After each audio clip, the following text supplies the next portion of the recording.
ఇప్పుడు అందరి నోళ్ళలో మాట్లాడే మాట అయోధ్య. ఇంటే రామ్లల్లా ప్రాణ ప్రతిష్ఠ కార్యక్రమాన్ని ప్రధాని మోడీ ఒక ఘనంగా ప్రపంచవ్యాప్తంగా అందరూ కూడా వీక్షించే విధంగా కూడా ఇది చేయటం వల్ల ఈ అయోధ్యకి ఒక పర్యాటక కేంద్రంగా గొప్ప పేరు కూడా ఉంది.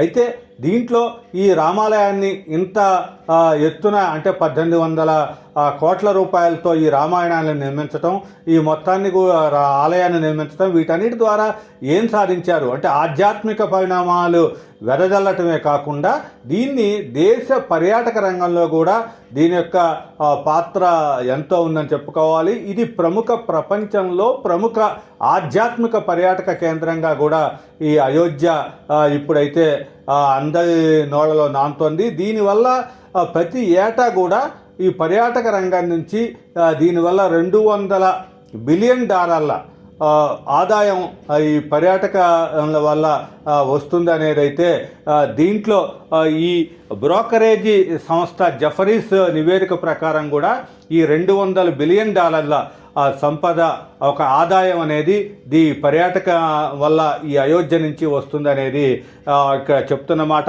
ఇది దేశం యొక్క ఆర్థిక వ్యవస్థలో చూస్తే 7% ఇది ఉంటుంది. అంటే ఎంత గొప్పగా పర్యాటక కేంద్రంగా ఇది అభివృద్ధి చెందుతుందో అనే దానికైతే ఇది ఒక గొప్ప నిదర్శనం అని చెప్పొచ్చు. దీంట్లో పాటు ప్రతి ఏడాది ఒక 50 మిలియన్ల మొత్తం పర్యాటకులు కానీ భక్తులు కానీ ఈ అయోధ్యని సందర్శించే అవకాశం ఉంటుంది. దానికి అనుగుణంగానే ఈ ఆలయ నిర్మాణం కూడా చేయటం జరిగింది. దాంతోపాటుగా యూపీ ప్రభుత్వం 85,000 కోట్ల రూపాయలతో మొత్తం కూడా విమానాశ్రయాలు కానీ రైల్వేని మొత్తం రోడ్డు కనెక్టివిటీ వీటన్నిటినీ కూడా ఈ మొత్తం అభివృద్ధి 85,000 కోట్ల రూపాయలతో మొత్తం అభివృద్ధి చేయడం జరిగింది. అయితే ఇది ఆధ్యాత్మిక ఒక ప్రదేశంగానే కాకుండా మొత్తం పర్యాటకంగా కూడా ఈ అయోధ్యకైతే ఇప్పుడు ప్రపంచవ్యాప్తంగా పేరొస్తుంది.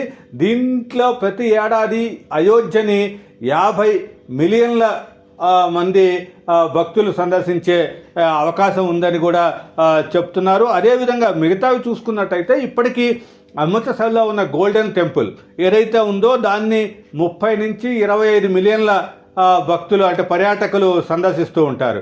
అదేవిధంగా ఇంకో ప్రముఖ ఆధ్యాత్మిక కేంద్రం మన దగ్గర ఉన్న తిరుపతిని 25 నుంచి 30 మిలియన్ల భక్తులు వస్తూ ఉంటారు. కాబట్టి దీంట్లో ఇంకా ప్రపంచవ్యాప్తంగా ప్రసిద్ధి చెందిన ఈ వాటికన్కి 9 మిలియన్ల మంది పర్యాటకులు వస్తూ ఉంటారు. అదేవిధంగా ఇక్కడ ఈ మక్కా ఇంకో ఆధ్యాత్మిక కేంద్రం. దీంట్లో మక్కాకి కూడా 20 మిలియన్ల మంది సందర్శిస్తూ ఉంటారు. వీటన్నిటితో పోల్చుకుంటే 50 మిలియన్ల భక్తుల తాకిడి ఉండే విధంగా ఈ అయోధ్య పర్యాటక కేంద్రంగా అంటే ఒకవైపు ఆధ్యాత్మిక కేంద్రము మరోవైపు పర్యాటక కేంద్రంగా ఇది అభివృద్ధి చెందుతుంది. దానివల్ల యూపీ ప్రభుత్వానికి కూడా ప్రతి సంవత్సరం కూడా 25,000 కోట్ల రూపాయల ఆదాయం సమకూరే అవకాశం ఉంది. దాంతోపాటుగా మొత్తం $200 బిలియన్